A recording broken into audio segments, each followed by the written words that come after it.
Nestle एक ऐसा brand जो हमारी डेली लाइफ का हिस्सा बन चुका है। चाहे सुबह की कॉफी हो, 2 मिनट में तैयार होने वाली मैगी हो या फिर मंच और किटकैट जैसी चॉकलेट्स, कहीं न कहीं नेस्ले के प्रोडक्ट से हमारा सामना हो ही जाता है। और बेबी फूड्स में तो इसकी बादशाहत ही है।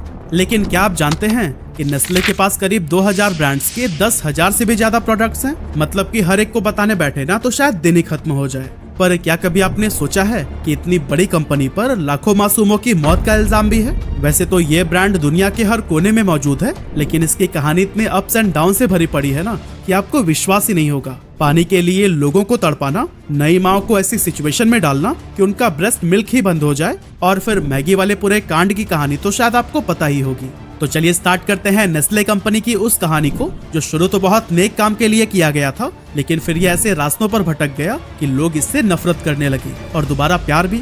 कंफ्यूज मत होइए, चलिए प्रॉपर समझने के लिए हम पूरी कहानी को जानते हैं।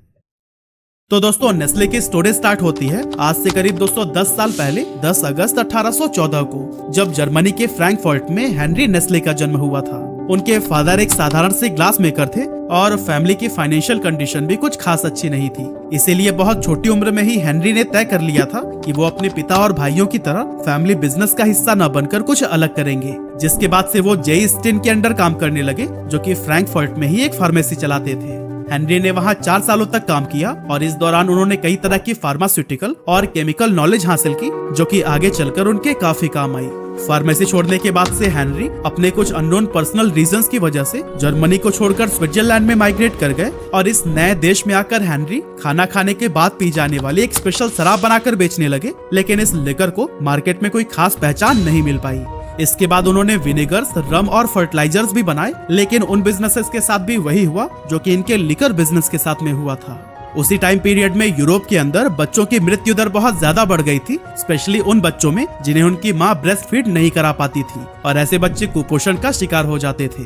अब जब हेनरी ने इससे रिलेटेड डेटा कलेक्ट करनी शुरू की तो वो शॉक्ड रह गए, क्योंकि ऐसे केसेस में डेथ रेट्स काफी हाई थे, और उन्हें ये आंकड़ा देखकर ज्यादा बुरा इसलिए भी लग रहा था क्योंकि काफी कोशिशों के बाद उनकी अपनी कोई संतान नहीं हुई थी। ऐसे में वो दूसरे बच्चों की सेफ्टी को लेकर और भी ज्यादा सेंसिटिव हो गए, और फिर काफी सोचने के बाद उन्होंने डिसाइड किया कि वह ब्रेस्ट फीडिंग का एक ऐसा अल्टरनेटिव बनाएंगे जिससे लाखों बच्चों की जान बचाई जा सके। इसी सोच के साथ हेनरी ने ब्रेस्ट मिल्क पर स्टडी करना शुरू किया और अलग अलग इंग्रेडिएंट्स के साथ में एक्सपेरिमेंट करने लगे। लेकिन अनफॉर्चुनेटली काफी समय तक ये एक्सपेरिमेंट असफल रहे थे। असल में हेनरी के पास रिसोर्सेज और पैसों की काफी कमी थी, लेकिन फिर भी उन्होंने हार नहीं मानी और इधर उधर से किसी तरह पैसे इकट्ठे करने के साथ लगातार रिसर्च करते रहे। और फिर आखिरकार 1867 में उन्होंने एक ऐसा फार्मूला तैयार कर लिया जो कि ब्रेस्ट मिल्क का अच्छा सब्स्टिट्यूट बन सकता था।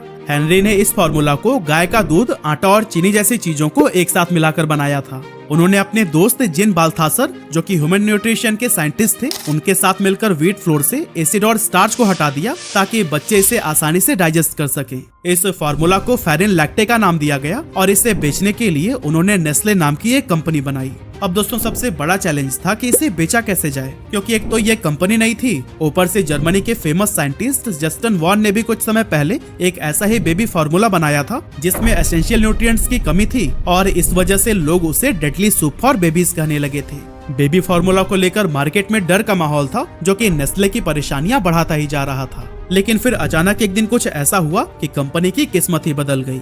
असल में कुपोषण का शिकार हुआ एक प्रीमेच्योर बेबी बहुत ही नाजुक हालत में था, और क्योंकि उस टाइम पर मार्केट में और कोई ऑप्शन नहीं था, इसीलिए उस बेबी को फेरिन लैक्टे दिया जाने लगा। सरप्राइजिंगली धीरे धीरे करके उस बच्चे की हालत में सुधार आने लगा और कुछ ही दिनों के अंदर वो पूरी तरह से स्वस्थ हो गया, जिसे देखकर डॉक्टर भी काफी हैरान थे, क्योंकि पहले उन सभी ने ही हाथ खड़ा कर दिया था। बस इस घटना के बाद से ही फेरिन लैक्टे के सुनहरे दिन शुरू हो गए, क्योंकि खुद डॉक्टर्स ने इस प्रोडक्ट को रिकमेंड करना शुरू कर दिया। अब स्टार्टिंग डेज में ये सिर्फ स्विट्जरलैंड में ही बिकता था, लेकिन धीरे धीरे यूरोप के बाकी देशों में भी इसकी डिमांड बढ़ने लगी, और फिर इस डिमांड को फुलफिल करने के लिए हेनरी को एक बहुत बड़ी फैक्ट्री खोलनी पड़ी।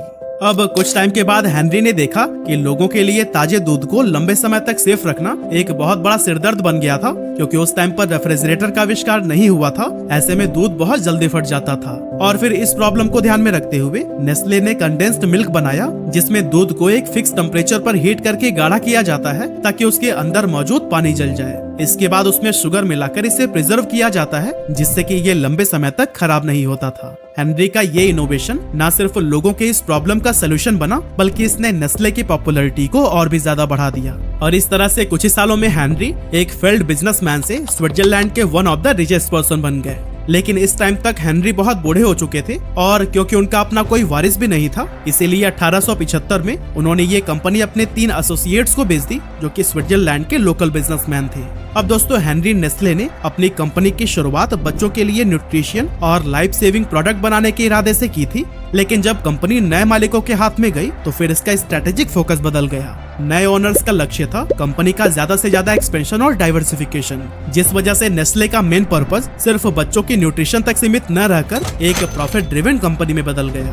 अब व्यापार बढ़ाने के इसी इरादे से साल 1905 में नेस्ले को एंग्लो स्विस नाम के एक राइवल बिजनेस के साथ में मर्ज कर दिया गया, जिससे कंपनी की reach US, UK, Spain, Germany और ऑस्ट्रेलिया तक पहुंच गई। इसी दौरान 1912 में नेस्ले इंडियन मार्केट में भी एंटर कर गया, जहां इसने अपने बेबी फूड से लेकर कई दूसरे तरह के पैकेज्ड फूड भी लॉन्च किए।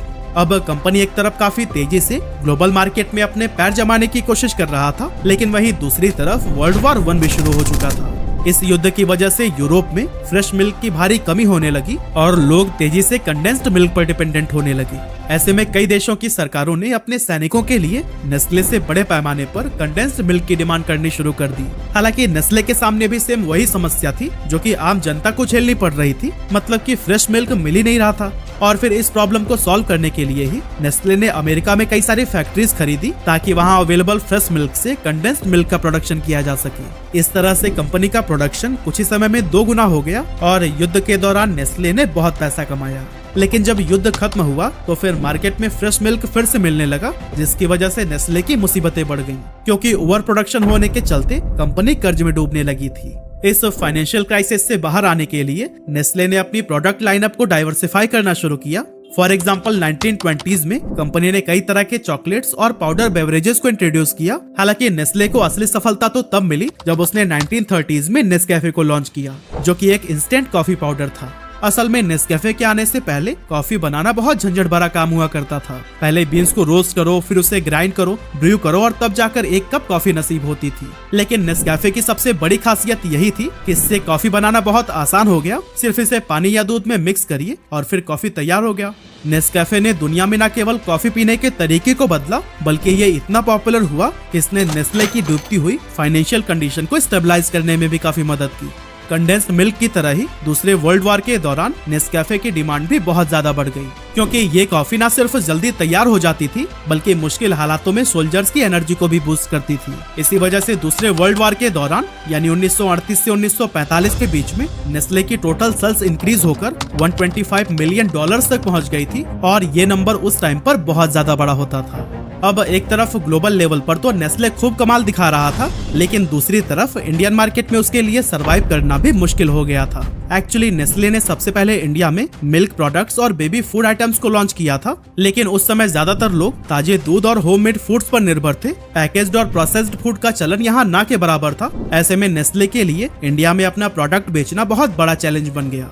इसीलिए नेस्ले ने सबसे पहले हाइजीन और न्यूट्रिशन अवेयरनेस पर जोर दिया। इसके लिए उन्होंने कई कैंपेन चलाए, जहां वो कंज्यूमर्स को समझाते थे कि पैकेज्ड फूड्स ना सिर्फ कन्वीनियंट है, बल्कि ये हेल्थ के लिए भी सेफ और बेनिफिशियल है। इस तरह के कैंपेन्स की वजह से पैकेज्ड फूड पर लोगों का ट्रस्ट बढ़ने लगा और इंडियंस भी अब नेस्ले के प्रोडक्ट्स को अपनाने लगे, खास करके बेबी फूड्स जैसे कि लैक्टोजन और सेरेलैक, क्योंकि हमारे देश में भी बच्चों में कुपोषण की समस्या बहुत आम थी।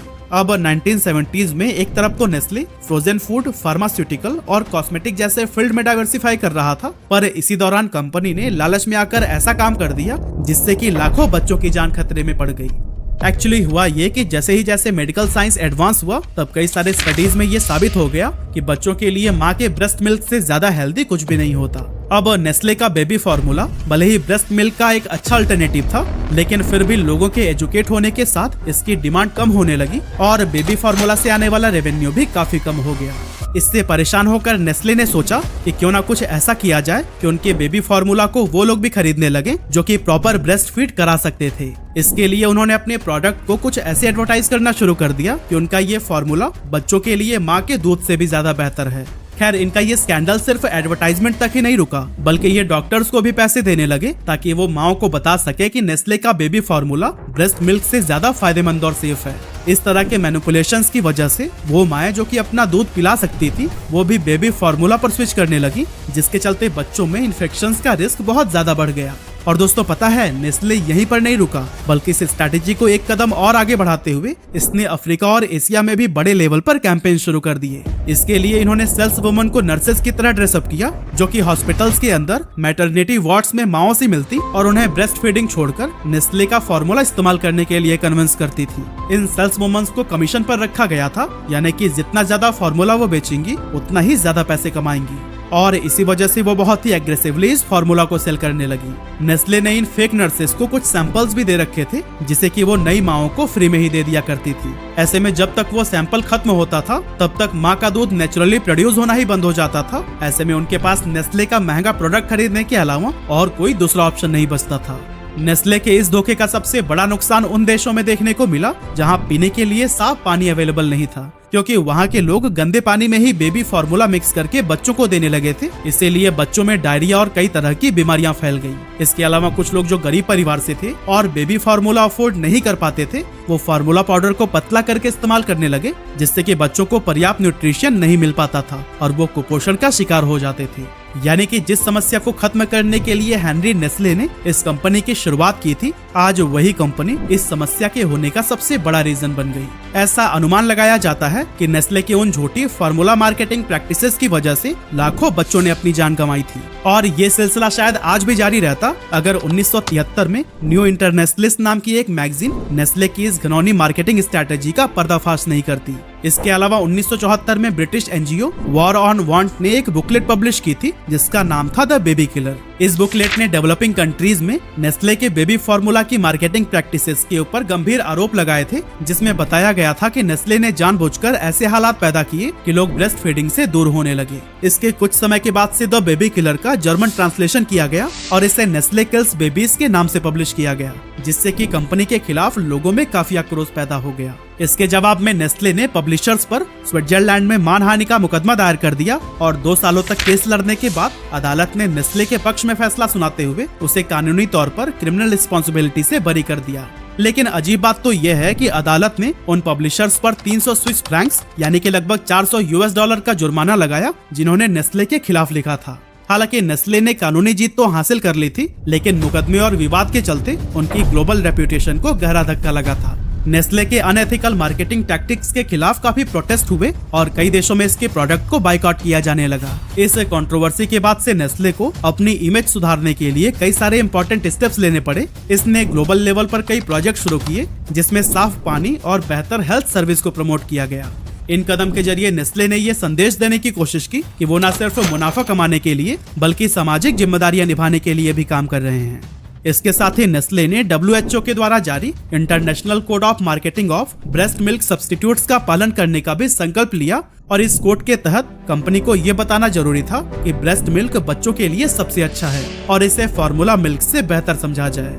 अब जब इस मामले की आग शांत हो गई तो 1983 में नेस्ले ने भारत में मैगी नूडल्स को लॉन्च किया, जिसने कि इंस्टेंट फूड के सेक्टर में एक नया बदलाव लाने का काम किया। उस समय भारत में नूडल्स का कॉन्सेप्ट बिल्कुल नया था, इसीलिए नेस्ले ने इंडियन कस्टमर्स का ध्यान अट्रैक्ट करने के लिए खूब मार्केटिंग की। कुछ ही समय में मैगी पॉपुलर होने लगी, खास तौर से बड़े शहरों में जहां महिलाएं बाहर निकलकर काम पर जाया करती थी। उस समय उन्हें एक ऐसे फूड ऑप्शन की जरूरत थी जो कि झटपट बन जाए और बच्चे भी उसे पसंद से खा लें। हालांकि अपने बेहतरीन स्वाद और शानदार मार्केटिंग की वजह से जल्द ही मैगी बड़े शहरों से निकलकर देश के हर कोने में पहुंच चुकी थी और भारत में तो इसे इतना पसंद किया गया कि लगातार 3 दशकों तक इसकी कामयाबी को ही कोई नहीं छू सका। लेकिन फिर 2015 में अचानक कुछ ऐसा बवाल हुआ कि सरकार ने न सिर्फ मैगी को इंडिया में बैन कर दिया बल्कि उस पर 640 करोड़ रुपए का भारी भरकम फाइन लगाया गया। पर गवर्नमेंट ने ऐसा किया क्यों, इसे जानने के लिए हमें 2015 में जाना होगा। लेकिन उससे पहले भी कई सारे ऐसे इवेंट्स हुए थे जिसे आपके लिए जानना बहुत जरूरी है। जैसे कि 2013 में नेस्ले पर आरोप लगे कि वो पाकिस्तान के गांव और छोटे शहरों में ग्राउंड वाटर का ओवर एक्सप्लॉयटेशन कर रहा है। एक्चुअली कंपनी इस पानी को निकालकर अपनी फैक्ट्रीज में प्यूरिफाई करती थी और बॉटल्ड वाटर के रूप में बेचती थी। इसके चलते ग्राउंड वाटर लेवल काफी तेजी से नीचे गिरने लगा और लोग महंगा बॉटल्ड वाटर खरीदने पर मजबूर हो गए। लेकिन ये समस्या सिर्फ पाकिस्तान तक ही सीमित नहीं थी, बल्कि कैलिफोर्निया और मिशिगन में भी नेस्ले ने पानी की भारी कमी के बावजूद इसे लार्ज स्केल पर निकाल कर बेचना शुरू कर दिया था। इस चीज को लेकर दुनिया भर में नेस्ले को काफी क्रिटिसाइज किया गया, लेकिन कभी भी कंपनी के ऊपर बहुत बड़े लेवल की कार्रवाई नहीं हुई। दूसरी तरफ इंडिया में नेस्ले अपनी मैगी को धड़ल्ले से बेच रहा था और हर थोड़े समय में इसके नए नए फ्लेवर्स लॉन्च कर देता था। लेकिन मई 2015 में जब यूपी के फूड एंड ड्रग एडमिनिस्ट्रेशन ने मैगी का सैंपल टेस्ट किया तो पाया कि उसमें 17.2 ppm लीड थी, जबकि भारत में इसकी तय सीमा सिर्फ 2.5 ppm है। साथ ही कंपनी दावा करती थी कि उनके पैकेजिंग में MSG यानी कि मोनोसोडियम गुलामेट का इस्तेमाल नहीं होता है, जबकि टेस्ट में इसकी भी उपस्थिति पाई गई थी। सिंपल टर्म में अगर बात करें तो ये एलिमेंट्स बच्चों के मेंटल डेवलपमेंट के लिए बहुत हानिकारक होते हैं। साथ ही इन्हें खाने के बाद लोग कई तरह की बीमारियों की चपेट में आ सकते हैं। इसीलिए दिल्ली, गुजरात और आंध्र प्रदेश जैसे कई राज्यों की सरकार ने मैगी को तुरंत बैन कर दिया। और दोस्तों, बाद में ये मामला इतना ज्यादा कंट्रोवर्शियल हो गया कि सेंट्रल गवर्नमेंट को पूरे देश में ही मैगी को बैन करना पड़ गया। साथ ही कंपनी पर लीगल एक्शन लेते हुए 640 करोड़ रुपए का फाइन भी लगाया गया। लेकिन ये मामला यहीं पर नहीं रुका, बल्कि लोगों में इस केस को लेकर इतना ज्यादा गुस्सा बढ़ गया कि बिहार के मुजफ्फरपुर में अमिताभ बच्चन, माधुरी दीक्षित और प्रीति जिंटा के खिलाफ FIR दर्ज हो गई कि वो ऐसी चीजों को क्यों प्रमोट कर रहे हैं जो कि लोगों की जान के लिए घातक है। इस तरह के लीगल बैटल्स, बढ़ते विवाद और लगातार क्रिटिसिज्म के चलते नेस्ले को अपनी सारी मैगी नूडल्स मार्केट से वापस मंगवानी पड़ी और इससे उसे बहुत बड़ा लॉस हुआ। लेकिन कंपनी ने फिर भी हार नहीं मानी। कुछ महीने बाद नेस्ले ने अपने इंग्रेडिएंट्स में बदलाव करके 30 नवंबर 2015 को इंडिया में मौजूद अपने सभी 5 प्लांट्स पर मैगी का प्रोडक्शन फिर से शुरू करा दिया। इस बार मैगी की क्वालिटी और सेफ्टी को लेकर बहुत हाई लेवल के चेक्स किए गए और यह इंश्योर किया गया कि मैगी में किसी भी हानिकारक सब्सटेंस की मिलावट न हो। मार्केटिंग में री एंट्री के बाद कंपनी ने एडवर्टाइजमेंट के जरिए लोगों को बताना शुरू कर दिया कि अब मैगी पहले से भी बेहतर हो चुकी है। और दोस्तों, कंपनी के इन एफर्ट्स की वजह से लोग कुछ ही समय में फिर से मैगी की तरफ अट्रैक्ट होने लगे। इस तरह से नेस्ले ने अपनी जर्नी में बहुत सारे उतार चढ़ाव देखे, क्रिटिसिज्म का सामना किया और लीगल बैटल्स भी फेस किए, फिर भी आज ये दुनिया की सबसे बड़ी कंपनियों में से एक है। लेकिन सवाल है कि कैसे? असल में दोस्तों, नेस्ले भले ही एक बहुत ही रिच कंपनी है, लेकिन इसका मतलब ये नहीं है कि सिर्फ पैसे और एडवर्टीजमेंट की वजह से ही इसके प्रोडक्ट्स पॉपुलर हैं। कंपनी ने कई सारे ऐसे प्रोडक्ट्स भी लॉन्च किए हैं जो कि वाकई क्वालिटी में बेहतरीन हैं और लोग उन पर भरोसा करते हैं। और दोस्तों, इन्हीं सभी फैक्टर्स की वजह से ही नेस्ले के प्रोडक्ट आज दुनिया के लगभग हर कंट्री में ही आपको मिल जाएंगे।